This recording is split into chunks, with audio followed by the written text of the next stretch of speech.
全球的树呢是以真紧的速度伫咧消失咯。上新的研究显示讲，平均1分钟就差不多有18座骹球场的树林被破坏。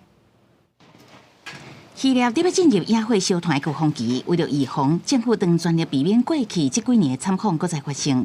最近加入整备工作的义消，对2023年8月东北部边境艾佛罗斯连续烧超过1礼拜的大火，记忆也真深。It was a difficult situation, and the moment I had to run and make a very quick decision.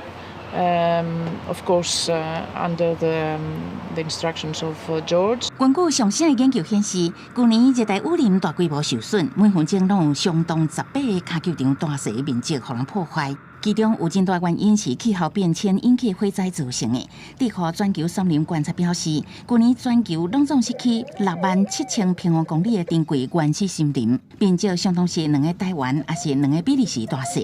甲2023年的损失比起来，加80%。全球森林观察共同主任高德曼伊讲，这种的程度森林破坏，伫过去20多年来的数据毋捌看过，这是全球的红色警戒。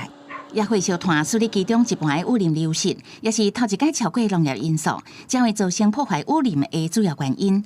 2024年，因为森林开发甲火灾，使得树皮减少，产生超过31吨的二氧化碳污染，超过印度共期因为使用化石燃料产生的排放量。专家表示，是极端情况和去年特殊发生的火灾事件，更较有破坏性，更较歹控制。